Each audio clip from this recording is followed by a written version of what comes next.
Hello, out there, wherever you are, or under there, under here. Not where I'd rather be. Safe and warm. Okay, first, how about this?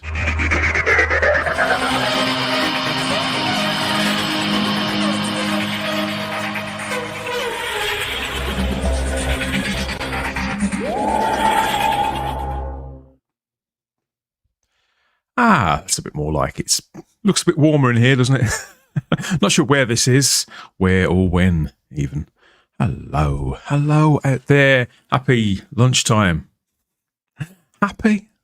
Rather wet, isn't it? This is, I mean, I got caught out in the rain. I was running this morning, got absolutely drenched, completely wet through. And so whilst I've stopped squelching now, well, at least underfoot, I thought, I'd make like Tom and have a liquid lunch. I'm told that was his weapon of choice back in the day. So I thought I'd jump on for a little while and catch up with you. You. Yeah. I'm Dan Hadley, Birmingham's King of the Geeks. Happy lunchtime. And let's get together and talk about Doctor Who and whatever else comes up, as tends to be the case when I do these sort of casual, chatty lunchtime shows. People seem to like them. I kind of like them too. It takes, just starts the week off nicely on a Monday, doesn't it? So, let me know what you're up to, where you are, and how was your weekend? Did you get any hooery done? Hooery? God, that sounds bad. Of course, if you are a sex worker, you're welcome here. We don't judge. Get myself out of that one. Speaking of which, I generated this, so I've been tinkering a little bit with AI. I've been having fun with that, which I know is meant to be sort of heresy for a professional artist. But the way I look at it, in all sincerity, is it's on the way somewhere, and you can't really stop progress, can you? And I think the best thing to do is try and figure out how it works as a tool, and sort of where it's going. So I had a little bit of fun with this. But what it reminded me of, this TARDIS console, not only a little bit of sort of harvest festivals and things like that, it being a bit rustic, but also those two big knockers there on the wall, reminds me a lot of Carrie Fisher's golden bikini from Return of the Jedi, which is never really a bad thing, isn't it? But if this was your TARDIS console, how would the controls work, do you think? There's a few little switches on the console, but open on the top there, on the desktop, is what looks like the Doctor Who diary. So maybe this TARDIS console room actually belongs, not to me, but to Simon Horton. And I've merely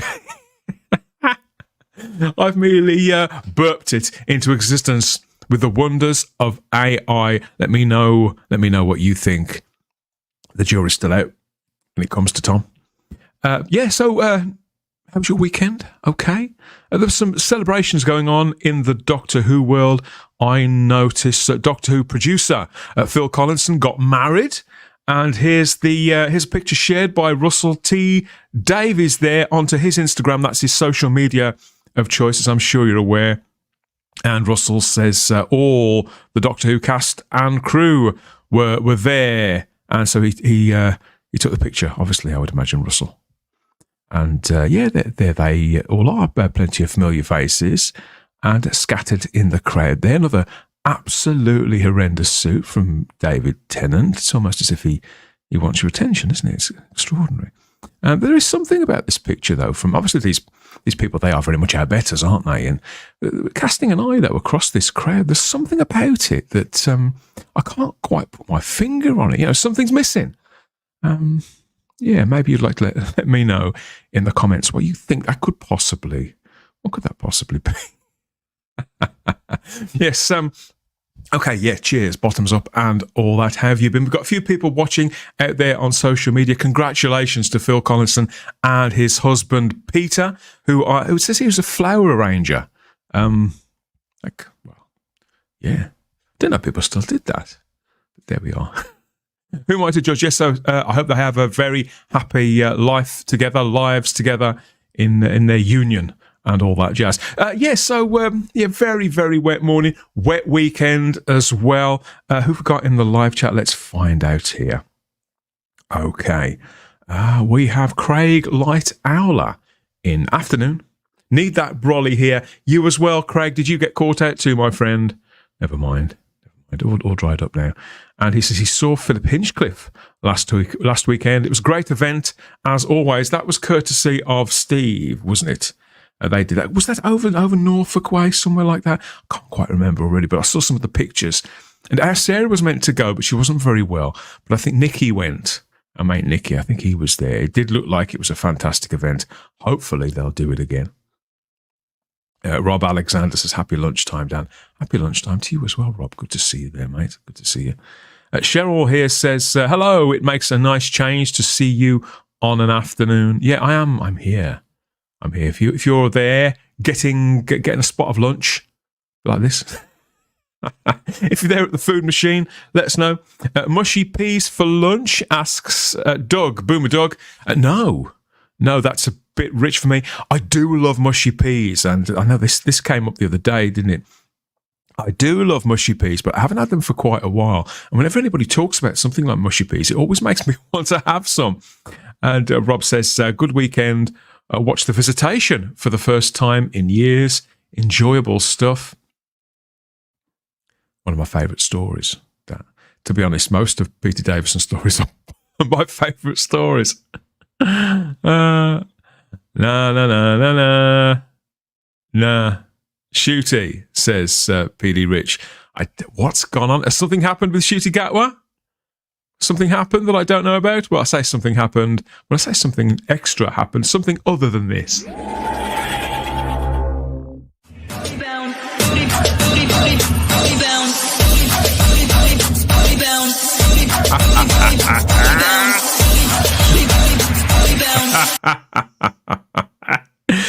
Doctor Who, everybody.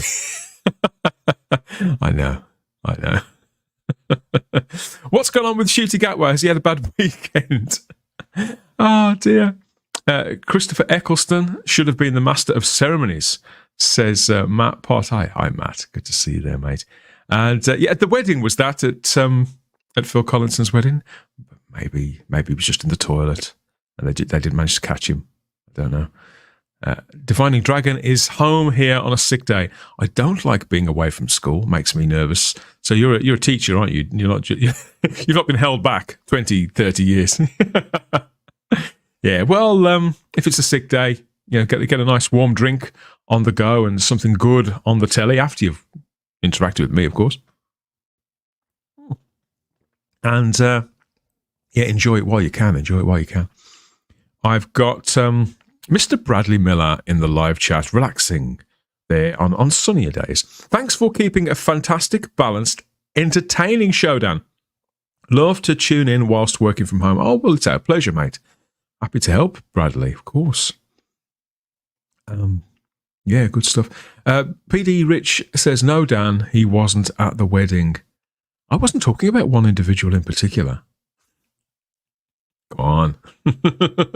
What happened to Shooty Gatwa? Paul says, I just want Russell T Davies and Elton John to duke it out over who's the king of the queens. I know it would be a battle to behold, wouldn't it? Not since the Daleks and the Cybermen came to blows there. Have we seen anything quite like that? Yeah, you go, girl, says Michael Q to Shooty there. Yeah, I don't know. And Cheryl says he's got the perfect moves. He moves perfect for a rainy day. Depends when it's raining. If it's raining men, I think he'd be very happy with that. Yeah, it's 7 a.m. there for Divining Dragon as well. And Craig adds that Philip was at Leeds. Was it Leeds? Okay. And it was somewhere west of me. Any further past Coventry and I get a bit lost. Bit of bad news this weekend, obviously because the weather, I may have mentioned the weather, making everybody's lives a misery. It also does mean that car boot season is on its way out. The window is closing for car booters, for sellers and for bargain hunters alike. I've never actually been a seller at one of these things. I form firmly into the latter category. And now and again, I do manage to pick up some great Doctor Who bargains. And recently, I thought I'd show you what I picked up this wasn't actually this weekend. I think it was the weekend before. So I managed to find this hardback book. Now, I'm not a big reader by my own admission, but this is the kind of thing that I can dip into. It's what I call a toilet book, and it's... I'm not sure who it's by, so my apologies to whoever has committed this to the printed page for dismissing it so. But it's called Doctor Who, The Shakespeare Notebooks. And on the reverse it says, for the summoning of the watch without levy for use of all persons, prithee pull to open. It's got a quasi sort of police box plaque there. But there's William Shakespeare with Tom Baker's scarf on, which is pretty clever. And it says, Doctor Who? That is the question. The Shakespeare Notebooks. No idea really what it's about. But it's more the kind of book that you dip into. It's like little passages and sonnets and things like that. So, it might be amusing. It might end up being recycled or coming to other use, but that's the blessing of having it next to the loo, isn't it? If ever there's another lockdown, for example, we can't get any bum fodder out. So I got that, picked that up. That was 50p, something like that. Original retail price would have been, well, heaven knows what. What's it say on the back? $7.99. Wow. Yeah, I wouldn't have paid $7.99 for it. And I certainly would never have paid £20 for this. Even more so. I mean, I was never going to pay £20 for it anyway, but knowing that I've managed to get it for £1 less than a year later, while it's still in W.H. Smith's, I couldn't quite believe it. I found this. This was at car boot sale. The Doctor Who 60 Moments in Time for the 60 years that Doctor Who magazine put out late last year. So it's a big, thick sort of bookazine thing there that comes in a weird slipcase. I'm sure that some of you have seen these. I never actually saw one of these until several weeks, if not a couple of months after the anniversary in a shop. Yeah, recommended retail price $19.99, just £1 at the car boot sale. So somebody... Actually, it doesn't seem like it's been read, come to think of it. When I was looking through, it seems the spine remains uncracked. In all fairness, a lot of TLC has gone into this. I can tell that. Looks like a lot of curiosities. And I don't like to shoot down anything that Doctor Who magazine are doing when it comes to these specials, because I think that, this kind of more specialist publication is probably the way to go long term. But yeah, I managed to get that at quite a discount simply by going to the car boot sale. And the same person had these two as well, which I missed at the time. These two Chronicles. Again, they started to put these out at such a rate and they got more and more expensive. So I dipped on these after about the third or fourth one as they started to grow up to £12 each. Bit much, but at £1 each at a car boot sale. Yeah, I thought, well, I'll add those to the shelf. I used to be a completist for everything that Doctor Who magazine did in any format at all, literally from 1979 right through to those bookazines. But it was just enough's enough.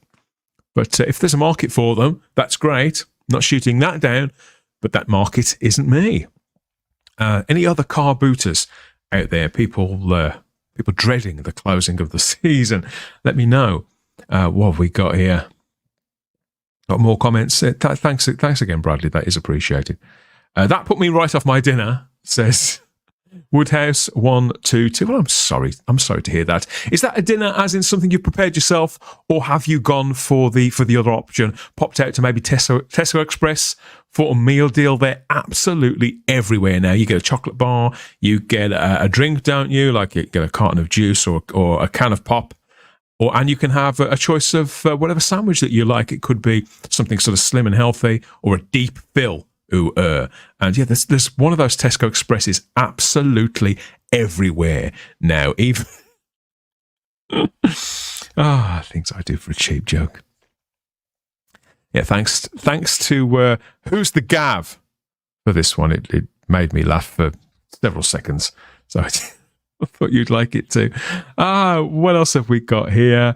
Craig Lightower says we're taking part in an indoor car boot soon. None of this weather business. No, I think Patrick Troughton would have definitely approved of that. Well, do you take the car in, or you just leave the car outside that you can drive in through some double doors or something like that? I don't know. And Boomer Dog says your chat about videotapes on the recent Spacebook had me thinking fondly of the danger and excitement the danger and excitement of watching tapes, never knowing if the tape would survive. Kids have it easy. It was a bit. Kids do have it easy now. It was a bit like playing Russian roulette with your own media, wasn't it? And if you spent your pocket money on it, it was even worse. Yeah. So the what Doug's talking about there, if you haven't seen it yet, thank you for that. Thank you for leading into another plug. Was this? So this was at the weekend. We had so much fun doing this over on the Spacebook channel, the still new-ish Spacebook channel, which we tinker with here and there. So it was another 2.5 hour live stream. So it's myself, Ian and John, you're familiar with from various Type 40 shows now over the last year or 2 or 3 or 4. So we got together with our friends, Gary Akers, the Retro Doc, the Rabbi from Another Planet, and Bowles Trek as well, the legendary Doctor Who YouTuber, to talk about physical media and the state of physical media and media in general, sort of how we got to where we are now as collectors and enthusiasts, and the things that drive us nuts. Yes, Bowles Trek did lose his shit at one point, which I know is what people really love. But sincerely, though, Chris is such an entertaining guy to speak with, an authority when it comes to anything to do with physical media. And I really appreciate the support that you're giving us on the second channel there. It's taking a bit slow to build up, but the video, this one's doing really, really well. The previous ones are doing quite well as well. So thank you. You can get all of that over at the Spacebook channel. Next dropping there is this new edition of our listed episode that covered The Prisoner. The Prisoner turned 57 years old yesterday as of time of recording. So this is us bringing across the original episode of Listed, which is our vintage TV and movies podcast, and bringing it out again. That was myself again, with Ian David Diaz and our friend Andy, the Atomic Blonde. Lovely Andy. We got together to talk about the first episode of The Prisoner and invited our friend Little Platoon as well. Huge YouTuber now, Little Platoon. Seems to get bigger and bigger and bigger. Really intelligent, very intelligent, amusing, and nuanced commentary there, as always, from Little Platoon. So you can get all of that over on the Spacebook channel. Please subscribe and lend us your ears and your support there for all the live streams and the videos. That's greatly appreciated. Type 40 Live, of course, is back later in the week. More on that in a moment. Oh yeah, that reminds me. Since we did the show on everything outside of the TARDIS, several people have reached out to me about Maggie Smith, because obviously Dame Maggie Smith passed away a few days ago, and although she was never actually in Doctor Who, and we talked about that a little bit on that show, she had worked with Tom Baker, as people have been quick to point out. And so this is it. This is what you've got to... And I've never seen this. So here's Maggie Smith with Tom Baker in a fez, because why not? And a stick-on beard. That doesn't look like his own work. And this is from a 1972 production on the BBC Play of the Month strand. Tom and Dame Maggie were in an adaptation of George Bernard Shaw's The Millionairess. And obviously this material, how old's that now? 52 years ago. There they are. I mean, Maggie looks absolutely stunning, and Tom looks very arresting. Doesn't he? Like that. This is hard to come by, I understand, by conventional means, but it is up on YouTube in various forms, either in broken up into segments, in a remastered edition. So there are several copies of this up on YouTube. So if you do go and watch it, get back to me and let me know what you think, by all means. We love all that stuff. Anything that the classic Doctors are involved in, I think it's always worth a look, really. We'd like to see the things that they did before they became the Doctor, and afterwards as well. We follow their careers afterwards too, don't we? Because they're very much our playmates. Yes, that's the right word, isn't it? Our playmates. Speaking of playmates, more comments here in the live chat. Poor Patrick Troughton, says Michael Q. What? Well, nothing can harm him now. He's been dead for 37 years. Michael, I think he's fine. I think he's fine where he is. At least he can't have his winter fuel allowance taken off him by a certain person, can he? Rose Kirby says, hey, happy last day of September. Good afternoon, chat and Dan. Thank you for being here, Rose. Woodhouse122 says, I was about to chuck something in the air fryer until I saw Shooty twerking. As the sight of Shooty's glutes put you off your lunch. There, Woodhouse122. I do apologise. Beetlejuice, says Michael. Very good, very good. We've got, Gary from the Big Blue Box is here. He says, afternoon, Dan, another live stream. You're a machine. Well, wouldn't be for me to boast, Gary, but thank you. So we may as well plug that as well, because Gary joined us for Type 40 Live just the other evening, didn't he, for the very first time. Now, there's one born every minute, it turns out, because Gary has volunteered to come back. But if you missed it, that's still up, obviously, on the playlists, as is everything else. So that was Type 40 Live, hands down, where we rooted for the Who news in a quiet week. Found lots to talk about, thankfully. We had a nice big debate about trigger warnings and recent comments given by Matt Smith. We paid tribute to David Graham, the late David Graham, obviously a key contributor to Doctor Who in the classic era, a couple of roles on screen and lots of voice work as well. So that was a touching tribute, I think, we managed to put together there to the late David Graham, and all with a fabulous panel made up of myself, Ian, Matt, Charlotte, and Gary there from the Big Blue Box. So yeah, if you haven't caught up with it yet, why not? And if maybe you were drinking heavily that night and you sort of blacked out halfway through, because we know that happens. Get over there and get Type 40 Live hands down before we drop the next one there. That's on the way soon, isn't it? Yeah, I know. They can barely contain themselves with glee. Look, the most recent combination of Doctor and Companion. Rob Alexander says, I love The Prisoner, so I'm looking forward to that one. Yeah, I love doing those. The Spacebook listed there as our TV and movies podcast. And it's one of those where, when we talk about, obviously with a film, you've got sometimes 2.5 hours worth of stuff to sort of dig into, to bring out various themes and moments and all that kind of thing. But with TV shows, what you often find is, it's half an hour or 50 minutes of something. And you have to sort of draw it out a little bit. But a show like The Prisoner is so dense that every sort of 50 minutes, there's so much that you can talk about. So we've considered actually turning that into some sort of umbrella series and actually reviewing all 17 of them. I know that Little Platoon was quite keen to come back and do some more of those. So watch this space maybe. If people enjoy the first one, let us know if you'd like some more of those, and we'll return to The Prisoner. I think our heads have stopped spinning in the 18 months since I last watched it. Is that an outtake? Says Michael Hughes. What an outtake. You've lost me there, Michael. You've completely lost me. The Prisoner is showing on the new Rewind TV channel, says Woodhouse122. I think it's always showing somewhere. Before it was on there, it's certainly been up on ITVX. It was repeated on ITV4, wasn't it? Because they had all that material for a while. I think it's been on Talking Pictures TV. It was on Forces TV. And it was even on BBC Two 15, 20 years ago. So it gets around. It's very, very rare. It's very, very, very rare that The Prisoner's not being shown somewhere. Hey, such wonderful colours. How come I don't have an orange box around my name? Asks Rose Kirby. You have to put one there yourself.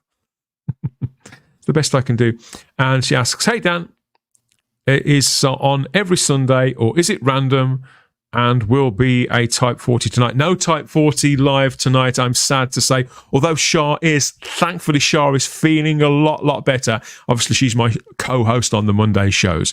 But she's not free this Monday. I think she's sort of playing catch up with other commitments while she's been ill. The Monday shows will return. I guarantee that. Rob's also bemoaning, so back to physical media. This subject's really bobbing up. Videotape got stuck in your VCR, as happened to me while I was watching The Brain of Morbius, which you borrowed from the local library. Well, at least it wasn't yours. Did you have to pay for it though, Rob? Did they have a policy that you have to pay for any breakages or soiling of the tape of any kind? Let me know. Some of them probably had a hard policy on that kind of thing. I don't know. And Gary says, The Prisoner, what a classic. Looking forward to that, dude. Yeah, it's I don't like to blow my own trumpet, but it's a great conversation and a solid episode of Listed as well. It was recently on London Live and Legend. What's London Live and Legend, Rob? Is that a TV channel or radio station? Don't know. Not heard of that. Not heard of that. And Boomer Doug says, I didn't get The Prisoner at first. I love it now. Originally, it confused the crap out of me, to be honest, and the final episode still baffles me. Well, you'll hear all of those opinions there on the other channel, on the Spacebook listed. So you can definitely, between everybody on the panel, I think there was somebody who represented kind of every perspective it's possible to have on the classic 1967 series, The Prisoner. So yeah, head over to the Spacebook channel, and you'll be able to see that brand new edit, the tuned up edit there of listed with myself, Ian, Andy, and our guest, Little Platoon. And let us know what you think. By all means, drop some comments and whatever. We have more comments. Thank you everybody. While I'm perusing the chat, decoding there. What have we got? I don't blame you, Boomer Doug.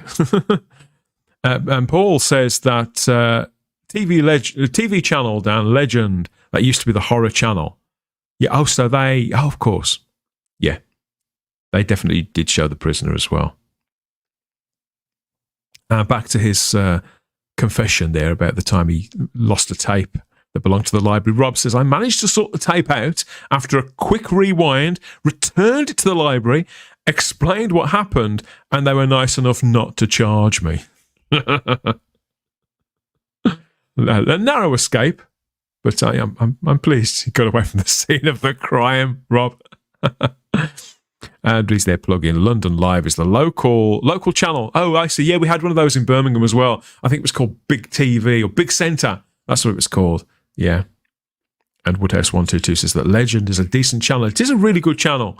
I mean, it makes more sense now it's called Legend. When it was called the Horror Channel, they were showing stuff like Star Trek. Didn't make a great deal of sense to me, but there we are. Talking about not making a great deal of sense is how they managed to sell calendars and diaries of various different kinds so early. This has just been published. I had this prepared for Type 40 Live the other day, but we sort of ran out of time, didn't we? We were having too much fun, Gary, talking about all the things that we did cover. And I did mean to talk about this. So this has just been published. I don't know, I suppose at least the illustrations in this are quite nice, done by Mike Collins there. So it's the Page to View Block Desk Calendar, now available, featuring, there's a big artwork there on the front with all of the Doctors and a couple of straddlers. You do get them now. I'm sure they'll disappear in due course. It says, featuring artwork inspired by the series. This is the kind, in all seriousness, this is the kind of merchandise that I do enjoy. It's generic, you could say, the box art there, but to have Mike's work, who's a real illustrator and storyboard artist, and a terrific guy, as I've spoken to Mike a couple of times at cons and things like that. I'd rather look at stuff like that than the same pictures, photographs over and over again. And all of this merchandise is starting to turn up now, isn't it? Sort of diaries, calendars, all that kind of thing. And I think it's easy to be sort of cynical about this stuff, but there are worse things to get in your Christmas stocking, aren't there? And Matt Potts says, I'll be on board for The Prisoner. He'll be up on the penny farthing as well. with all of us, yeah. Yes, that could happen, but only if there's enough demand, obviously, because it's 17 episodes and it's going to make my brain hurt. What's left of it? I've got a very, very small brain, very, very, very small. So you have to make allowances for that. There's not a lot of merch for this era. Notes, who found Dan? No, there isn't, is there, Dan? No, and I mean there wasn't much for the last era as well. Make of that what you will. I think it's, again, as the digital age has sort of taken hold, they've tried to sell us on digital collectibles, haven't they? Sort of, rather than trading cards that you could literally, and stickers that kids could swap in playgrounds, they've tried to sell people on NFTs and digital trading cards and gaming cards and things like that. But I think that's sort of disappeared now, really. I think with stuff like Magic the Gathering being as popular as it is, that kind of collectible does seem to endure. But it's very, very expensive. So I think the problem is the instinct to invest and to amass a merchandise collection. You have to sort of start people on that young, really. rather than sort of high-end collectibles like the Big Chief stuff or the Doctor Who soundtracks on vinyl that cost £80 a go, if you want to regenerate the audience for Doctor Who merchandise, you really have to start with children. And that's why when there was Battles in Time cards and Doctor Who Adventures, they were still priced at a point where the competing other lines, it was even, and Doctor Who had a fighting chance of sort of getting a share of their pocket money, as awful as that sounds. We just haven't got that now. We haven't got the kids. They haven't got Doctor Who. Something needs to happen to breach that gap. I think children are the key to Doctor Who merchandise. I think if all the ducks were in a row, then it would happen again. But I think they have to look at sort of pocket money prices, that kind of thing. Gary adds, I always get one of those desk calendars from my sister. Gary likes Doctor Who, that'll do. Well, it's like that. Yeah, I was saying on the show the other night with Chris and with Ian and everybody how when it comes to physical media, when I was a kid, everybody knew that I liked videos. I had a video VHS collection. And my grandma, people would just ask my mother or my girlfriend. It'd be a case of, well, what video does he want this year? And it was similar with Doctor Who. Well, is there any Doctor Who bit and piece that he hasn't got? Or they'd go into a shop, they'd just see something with Doctor Who on it and assume you would want it. I was gifted an electronic sonic screwdriver toothbrush by my best friend's wife. That was 12 years ago, something like that. And what was the other one? Oh, this was better actually. I had a rubber duck. A standard rubber duck, but he'd got Tom Baker's floppy hat on and a scarf just like Tom's as well. That was actually pretty cool. I've still got that. But no, those kind of lines. You've either got to have those kind of things which are in gift shops, like what used to be like the gadget shops, that kind of outlet, or stuff that's, if not exclusively for kids, something that's actually aimed squarely at kids, and then it'll attract the inner child in all of us as well, won't it? Woodhouse122 says, I only bother trying to get a calendar after New Year's Day, as I'm a tightwad. I'm exactly the same, Woodhouse122. Yeah, I completely agree. Totally co-sign on that. Gambit says, in the digital age, you don't actually own anything. No, that's true. They're trying to sort of nudge us in that direction, aren't they? Definitely. Mr. Bradley Miller says, I'm surprised they've not released the Meep yet. They did have one at the Toy Fair early this year. I feel like it was the biggest missed opportunity. Well, we've seen the prototype, haven't we? That was probably the one that you saw at the Toy Fair, because I've seen pictures of that. And in fact, I think, is it Simon that saw it somewhere else or had some sort of... I know somebody who was sent the publicity information for it, like the pack, the press pack about it. But to the best of my knowledge, that thing has never been released. And I do wonder...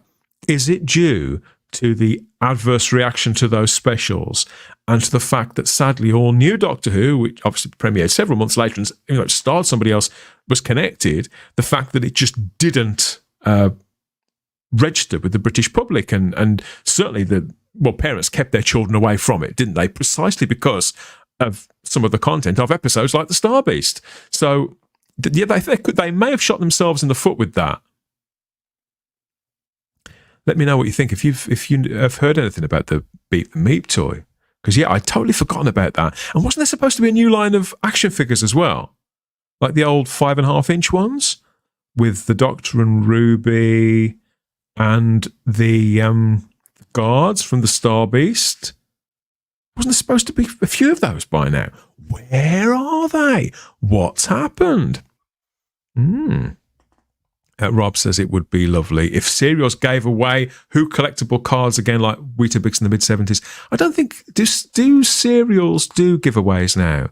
They morphed into sort of sendaways, didn't they? Collect so many box tops, send them off, and we'll send you a calendar or something like that. I don't know if that's still a thing.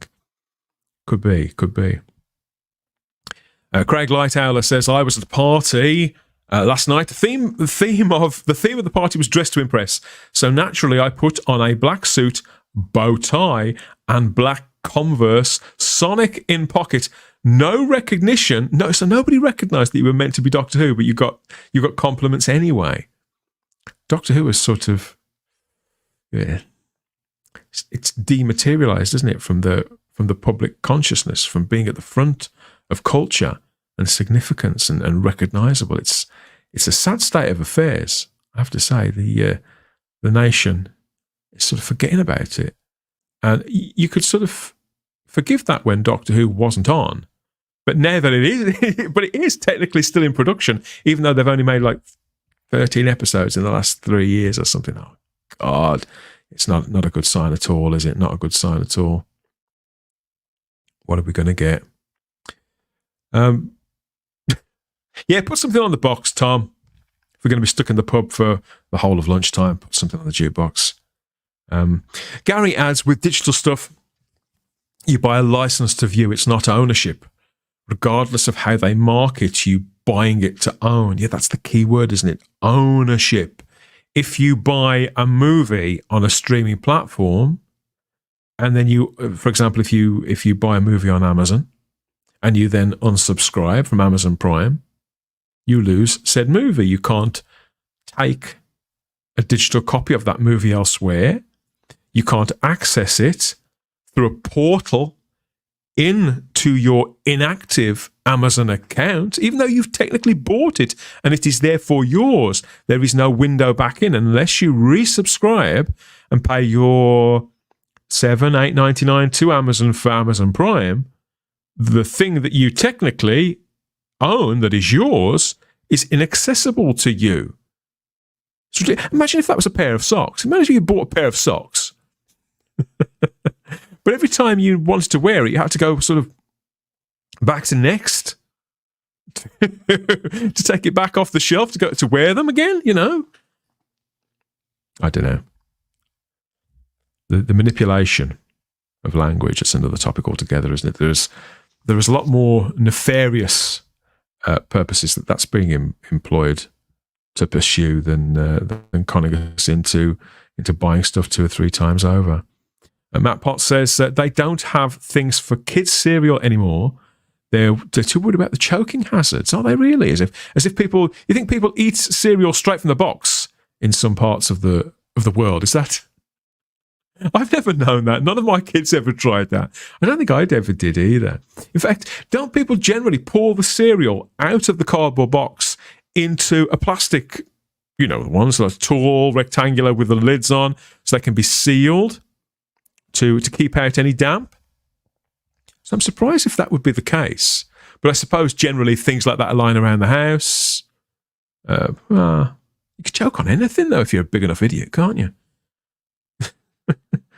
Boomer Duck says, there was certainly supposed to be a shooty figure. I'm not a fan of 15, but like you, Dan, I'm a completist. So like a mug, I will buy it. I'm not a completist, Doug. I'm not. I did used to be.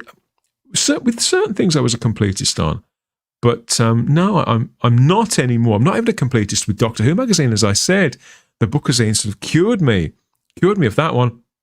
The rabbi's in. He says, "Well, hey, Dan Nuna." Yes, Nuna, of course, is copyright by our mate Gary. So I can't use the word Nuna without get a license from nerdrotic.com. Get issued a writ. I have to come up with a name for these. When Iwana doesn't sound quite so good, doesn't it? In fact, it sounds even dirtier than a Nuna. But yeah, people do like these, and I like doing them. So it's just trying to find a sort of regular slot to do it in, really. So we shall see. We shall see. I thought to myself when I was coming to do this, I thought I could talk about this and that and that and this, and then before you know it, 40 odd minutes has gone by, which has now, and I've talked about one of them. Craig adds, if movies you own are taken off, then they're gone too. Yeah, that's true. So what's that purchase actually get you? What have you bought? It's the manipulation of language, and we like I say, we're used to that now. They can't literally, like the wokey cokies and the loony lefties, they can't literally stop you from speaking, can they? But if they can, and they can't stop you from using certain words, But if they can change the meaning and the definition of those words so that the things that leave your lips, the things you want to say, you may think you're saying one thing or a collection of things, but if they've changed the language while you weren't looking, it's like, well, you might have thought you said this, but what you actually said was that. Yeah. Doctor Who socks, of course. Let's take it back. Let's take it back to something. Don't get me started on lefties. Doctor Who socks, of course, says Gary. Yep, Doctor Who socks. Oh, that's... I'm wearing... I shouldn't complain, should I, about being sold calendars in August and September when I am wearing Christmas socks today, because they're some of the warmest ones I've got. As I say, my feet... I was out running in the sports socks. They got absolutely soaked, and so I reached for the thickest socks I possibly could to get me through the rest of the day. That's my excuse. That's my excuse, and I'm sticking to it, because obviously the autumn is properly here now. All the people who told me off saying it was autumn in mid-September, when apparently it was not properly autumn until the 18th of September or something like that. God. Pedantic Doctor Who fans? Surely not. We used to get free fridge magnets with ice cream, says Matt Pott. I don't remember that. I don't think we had that in Britain. Could be wrong. Don't know. It's not. I don't remember that at all. Got a hi all there from John Yordan. Good to see you, mate. John was great company too on that Spacebook show the other night. Thank you again. They come in parts to assemble like Kinder Surprises. Matt elaborates there, and apparently there's some Christmas trees in store today. Yeah, that's definitely started. Christmas stuff out and about, all over the place. Can't get on board with that. Although I do know a young woman who watches Christmas films from about July onwards, which is bizarre. There we go. That's chicks for you. That's a lovely photo, says Gallifrey Angel Cheryl. Afternoon from Heretic in Dudley. It's great to have people watching so close by. Yeah. Thank you to Heretic and Cheryl and everybody else. Where was I? So I was rambling, wasn't I? You could. Doug. You know what I'm like. Don't give me any ideas. I could call the midday show my lunchbox. Oh dear, just imagine. I could stream that to X, couldn't I? To Triple X. I don't know. Yes, Type 40 Live's obviously back later in the week for our Thursday show. As always, we've got the some of the regular panel are on, and a guest as well. Another guest voice in the guest chair for more news, views, nostalgia, banter, and everything else from out there in the Hooniverse across Rumble, X, YouTube, and on Facebook. So don't miss that from the usual time of 8 p.m. on Thursday. Simon's back as well with the Doctor Who Diary. You Simon fans. And who isn't a Simon fan? It ought to be illegal not to be, hadn't it?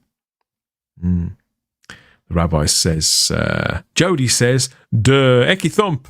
Oh yes, Jodie Whittaker's now the patron for MenCap. Something like that. And obviously a very worthy cause. Just wondered why Jodie Whittaker. So, don't know. I got fibre installed today. Good for you. Good for you, Heretic. It's bran flakes was that first thing this morning. Got fibre installed today. Dudley's finally catching up with the rest of the world. You mean broadband, don't you? They hadn't got that in Dudley? I've got that here. I'm only down the road. Dear me. Yeah, get your fibre installed at every available opportunity. John says, had a horrible dream. I was trying to buy a newspaper in a newsagent's, and Shooty was in front twerking on top of the chocolate bars on the counter. It was very disturbing. Well, as long as he didn't pinch off a Mars bar, an extra Mars bar for you, then you're laughing, really, aren't you? You'll get down. You'll get down in no time. Talking about getting down, yeah, Tom was there selecting something for the jukebox, wasn't he? And as I was talking about the other day, I'm now the proud owner of a turntable.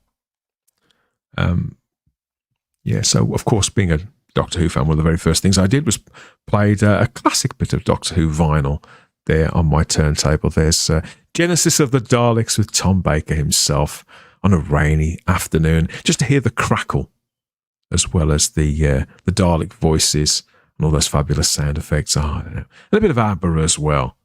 Yeah, we talked about that on the other show too. I hate to think how many times I've bought Genesis of the Daleks, come to think of it. I think the first time I owned it was on cassette. A double cassette with slip back. Yeah, the Colin Baker story. And then I had it on vinyl. I got an original vinyl from the 70s. That one there, that's a reissue from the 80s, as you'll notice. If you look on the centerpiece, you can see, because it's the 1980s BBC logo. So that's the re-release. My one from the 70s, it's completely unplayable. It was fucked when I first had it. So it wasn't me. It wasn't me that knackered it up. But I couldn't leave. It's one of those where, I think when I bought it, there were so few Doctor Who collectibles around, and I'd always wanted a copy, that I just couldn't leave it to potentially go into a skip, But I've looked after it ever since. It's suffered no further damage at my hand. Let's put it that way. Rose says, I think when you buy digital, it isn't owning, it's borrowing it. Yeah, it's effective. I think what Gary was saying, what Blue Box Gary was saying earlier on, is kind of right. It's more a sort of license to view it at your convenience. And I think if they were a little more honest about the fact you were licensing something, at least people would go into that transaction open-eyed. I think that would be okay. I think it would be responsible.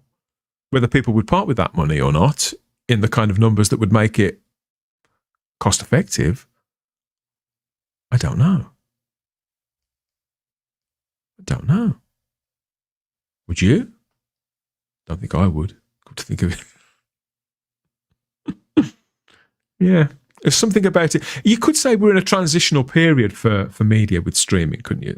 And that some of these grey areas are understandable, and we'll get there. We may get there and arrive at a sort of happy medium, a workable medium with a business model that works for them and works for us. But at the moment, I think it all works in their favour, because they know something that we don't. They know that we don't own it at all. They do. Yeah, so it just feels wrong, doesn't it? It feels wrong. It feels like the general public having the wool pulled over their eyes, and yeah, it's never a nice feeling. Never a nice feeling. Rob Alexander is asking for and going back to the jukebox. You want Tom Baker by the Human League? Is that on there? Is that actually on the jukebox, Tom? Don't know. I can't see what's listed. That was a B-side, wasn't it, Tom Baker? I don't think it was the B-side to Don't You Want Me, but it was around that same time, wasn't it? The Dare album. So we're talking sort of early 80s, something like that. Mr. Bradley Miller says, I own the Doctor Who Series 1 to 3 soundtrack on bright orange vinyl, and it's one of my favourite pieces. 2005 logo and a fantastic photo of David Tennant on the front. I've seen that. Yeah, I haven't got the vinyl. I think I've got the CD. It's series 1 to 3. I've got a CD, which is the music from series 1 and 2, and then a further CD that I think covers series 3. But there probably were different versions of so many. Oh, people comparing the notes about fibre and broadband all over the country. Gary says, I'm in Rugby, and when we moved here a few years ago, I asked about fibre. They looked at me as if I was from the future and was winding them up. Oh, dear. I don't know. Craig Lighthowler says, I think WD-40 might work to carefully clean the vinyl. I think I've heard that somewhere. It's a new one on me, but I have got some upstairs. Morning, everyone, from Lord Thoth. Happy to see you there, Lord Thoth. And thank you, as ever, for being such a great moderator here on the Type 40 channel. It really is appreciated. A Heretic suggests that physical media is on the rise, especially with DVDs and music. I think it's on its way back. Yeah, I think people have the explosion of so many different streaming platforms as options at a time where people have less money, less disposable income than ever. And there's only so much time any of us have got to watch one or two, never mind 4 or 5. You've got to put your money on the safest bet, haven't you? Which is the platform that's most likely to carry the content that you're going to keep going back to. The series that you'll commit to watching, the movies that aren't going to disappear, that you think are always going to be there, that kind of thing.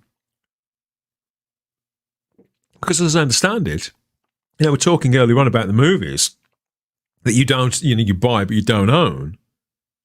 When they disappear from that platform, you think, well, and they go off to another platform. You think, well, do I have to go now? So Amazon haven't got that movie that I bought, but Netflix have got it. So do I have to buy it at Netflix as well? So you're buying it again.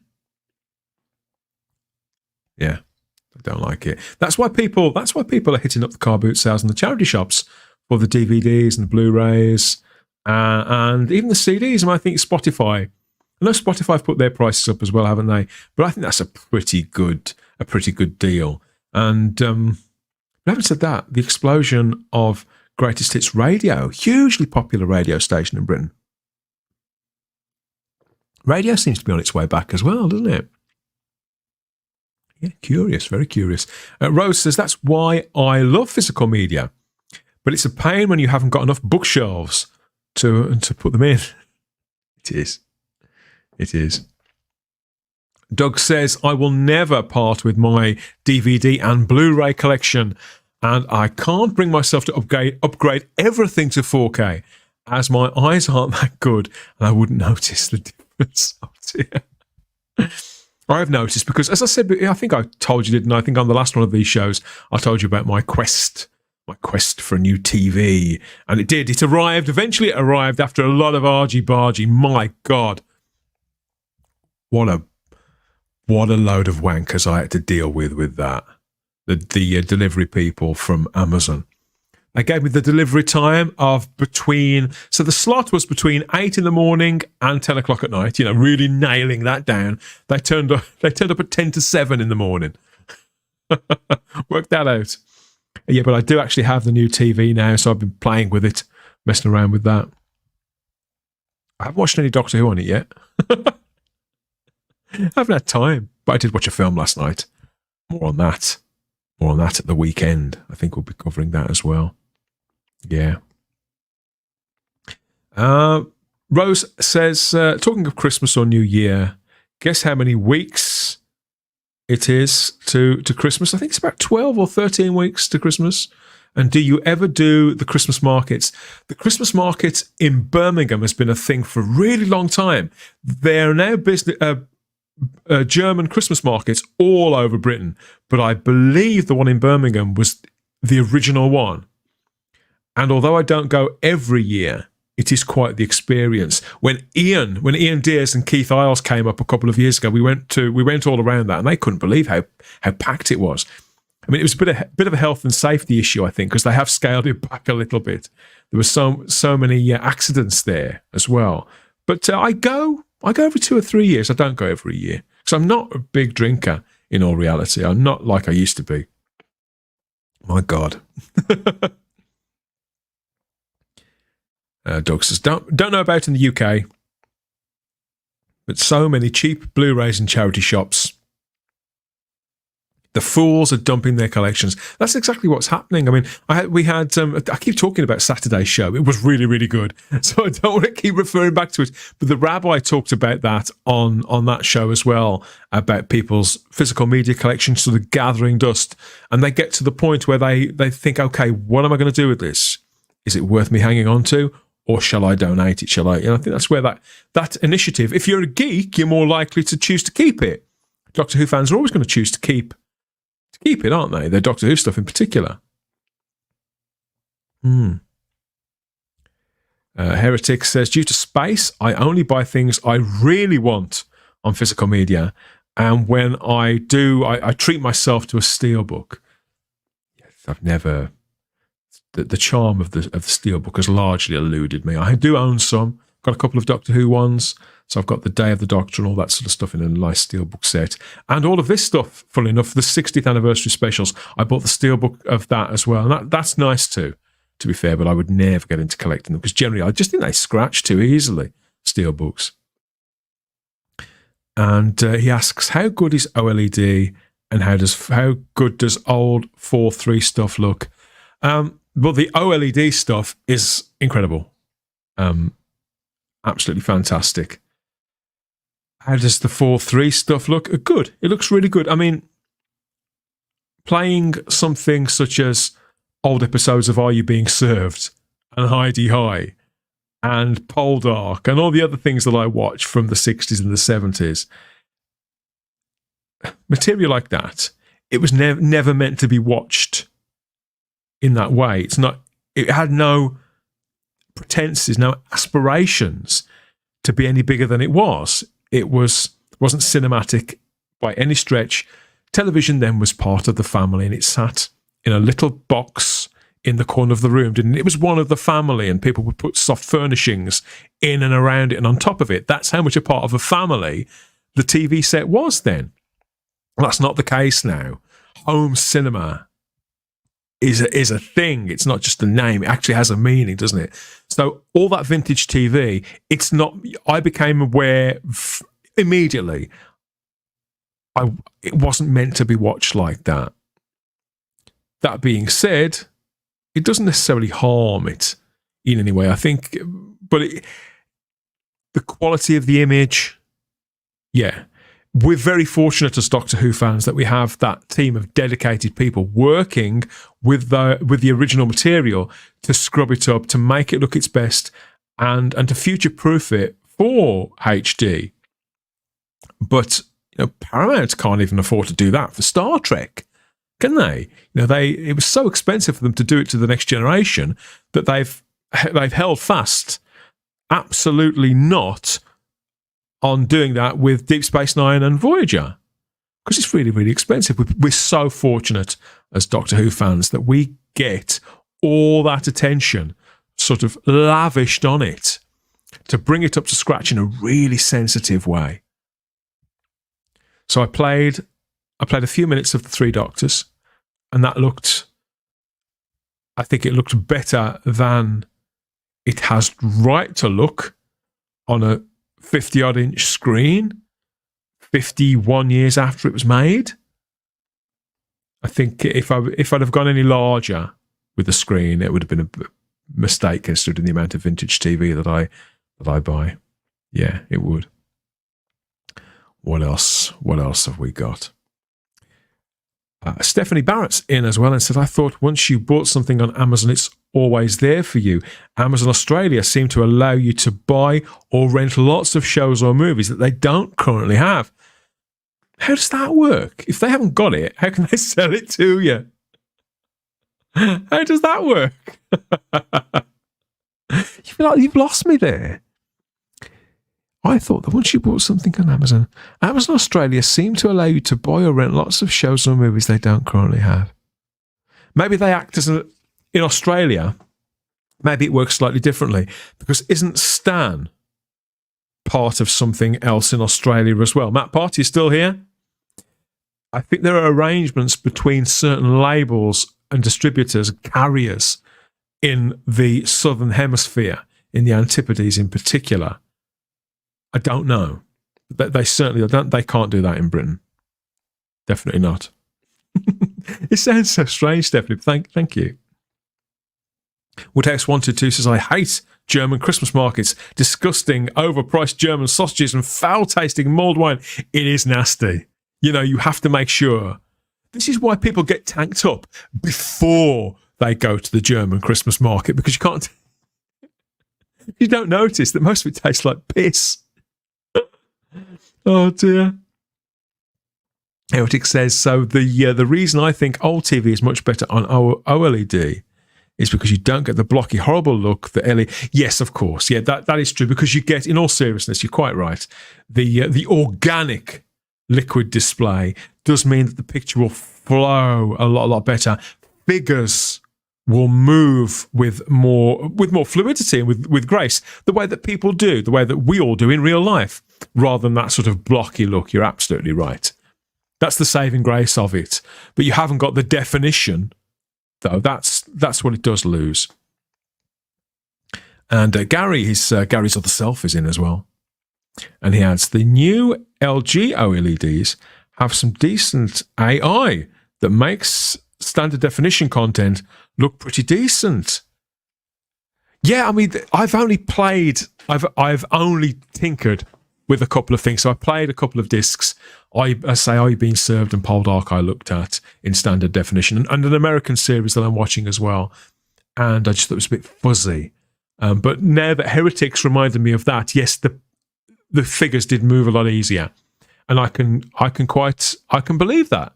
And I know that LG as a brand now are innovating all the time. So yeah, thanks, Gary. Mine, this TV that I've got, it'll. I swear it's going to take me years to find out all the different things it does. It's like, but then again, I've had this phone. I've had this phone for nearly 3 years. I've barely scratched the surface of all the stuff this frigging thing can do.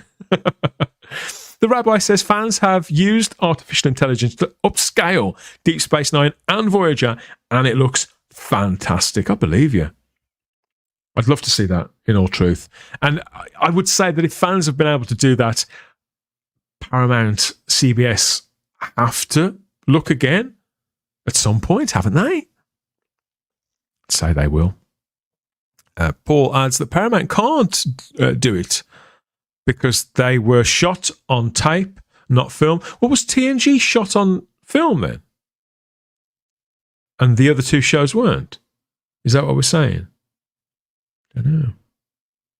But Warner Brothers can remaster Babylon 5. I haven't seen the Babylon 5s. Apparently it looks great, but perhaps not as good as some it can be. Matt Potts elaborating here. Foxtel. Okay, Foxtel. This is what I meant. Stan are part of Foxtel, aren't they? In Australia. Matt Potts, for people who don't know, Matt's in Tasmania. And he adds that Foxtel have a lot of streaming services tied up with them. However, things are changing. So, in other words, that allied to them, attached to them in some way. However, things are changing. They are losing contracts next year. I watch Amazon movies through Foxtel right now as they don't have the ads. Oh, I see. Yes, Amazon have started putting adverts on, haven't they? Don't like that. I resent it. Because that's the initial selling point of streaming wasn't it? That no adverts. No adverts, more choice. So gradually the choice has been dwindling, and now people have got the friggin' adverts. All these things happen in the blind spots, don't they? Out of the corners when they think we're not looking, or when culture changes and technology changes. And Stephanie's elaborated here. I meant that once you've bought a film from Amazon or YouTube, what I've bought seems to always be there, despite being unavailable to stream, rent, or buy. I don't know. Results may vary, obviously. Certainly very different. Yeah, and Gary again says, got to be careful with the AI remasters. Aliens looks terrible. James Cameron has come in for so much stick for what he's done to Aliens, The Abyss in the States, where they can actually get that. The Abyss won't be available in Britain. So it's Aliens, The Abyss, True Lies, those releases that people have been waiting for. Apparently the Blu-ray editions that have been put out, the 4Ks, are horrendous because of he's used color correction and AI to do all manner of creative things to them, supposed to indulge some instinct that he had, but it's not what the general public want or recognize from films that a lot of us know really, really well. Of course, the Abyss is it's barely available. I've got a DVD of that's years old. What do you make about that, Shooty? What do you think of James Cameron? Yeah, exactly, I know. He had a go at the fans of the films, didn't he? He said that they were all a bunch of sort of basement dwellers who'd got too much time on their hands, and it was none of their business what he was doing with his films. If you want people to pay to watch them again, pal, or to add them to their new libraries, I'm afraid it is. They've forgotten. I mean, the customer is always right. Isn't that what we were always told? I don't know. Stephanie says at the moment you seem to be able to buy a lot of things on Amazon Australia they don't currently have to stream on Prime or one of their add-on channels. Don't know. It's slightly, not being there, I can't say. Matt Potts says that the Abyss Blu-ray is region-free and the 4K looks great. Oh, does it?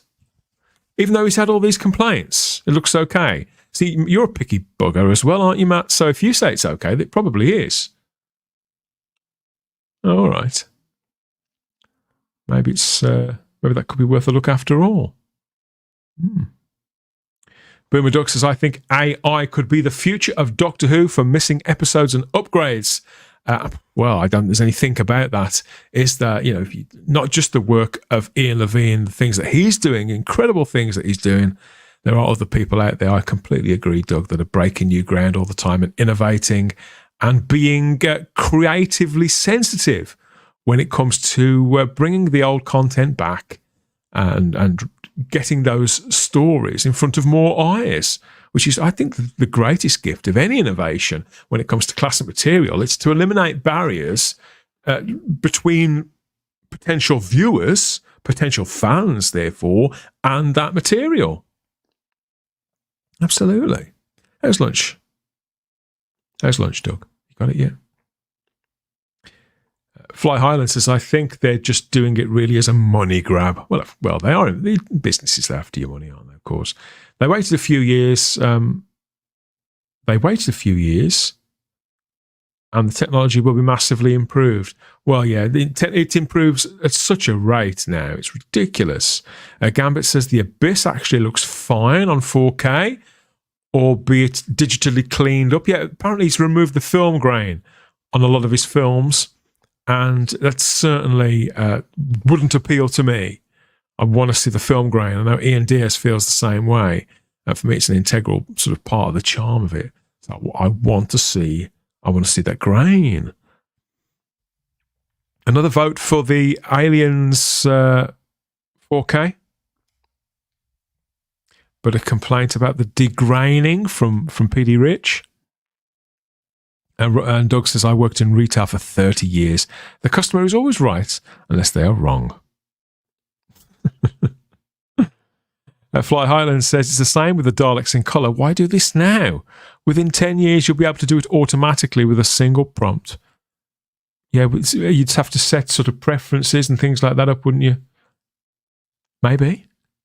I mean, the people who, again, we know the guys who worked on the Daleks in colour. Most of them, several people who worked on that. We know at Type 40, they've been on the shows. They're good people, very, very talented people. And that needed to be done last year. People wanted to see that there and then. And so the right people were employed to make that project happen at the right time. So I think that's why. I think timing is everything, really. And Matt Pott is getting that Never-Ending Story 4K Blu-ray. Very expensive. If you love a film that much, you should absolutely treat yourself, Matt. I could completely endorse that message. Speaking about messages.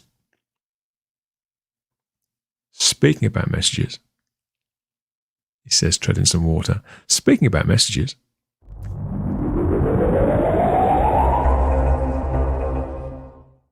Oh my God, I'm a big fan. Thank you. All right, good to see you. Come on, man. Nice to meet you, mate. All the best. Take care. That's Doctor Who. I just met Doctor Who. Stop playing with me, bro. This is the type of places we be at. We meet Doctor Who. What are you doing?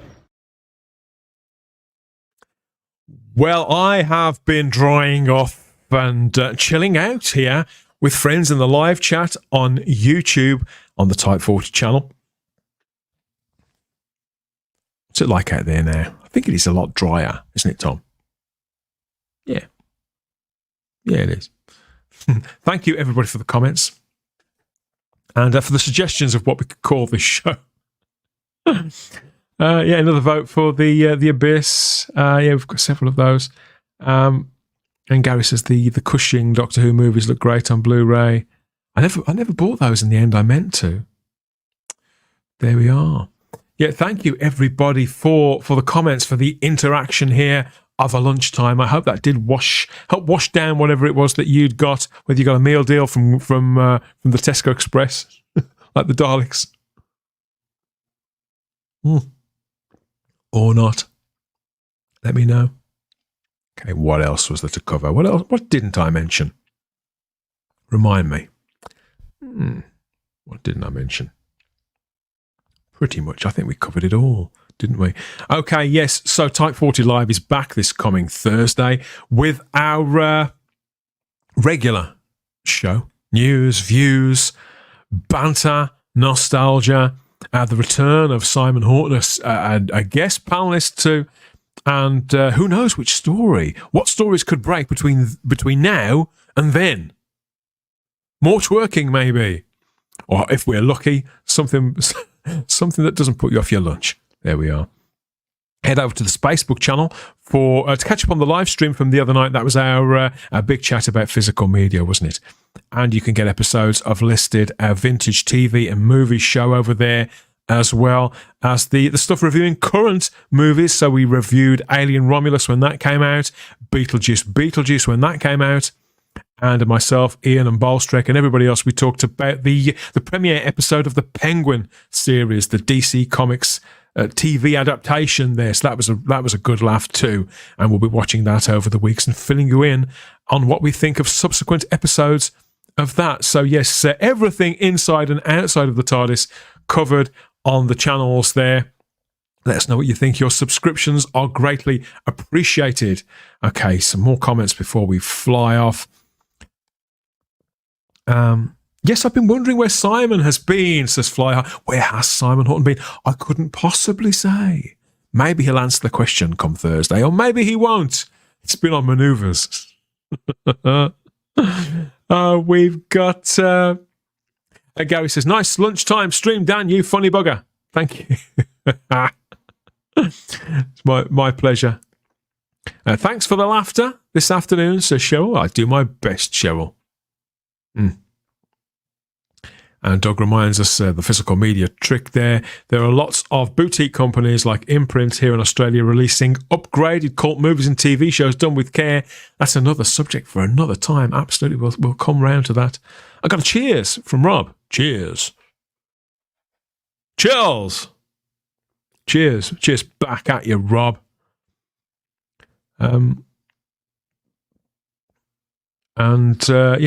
talk about film grain and complaints about the Daleks in colour, which we'll have to save. I think we'll have to save that for another time. What else? I had something else. I did have something else, but I think that would take too long to cover that now. So we'll have to save that for another day because it does seem like it's a little bit nicer out now. So Type 40 Live's back this coming Thursday. Of course, make sure you're notified and you're subbed and all of that good stuff. For that, head over to the Spacebook for everything outside of the TARDIS. Thank you so much for your company on this edition, on this lunchbox show. That's probably not going to stick. I can't say it and keep a straight face. We've always got the time if you have the space here at Type 40 and Type 40 Live. Enjoy the rest of your day. Or if you're catching up on this later, sleep well. Bye-bye.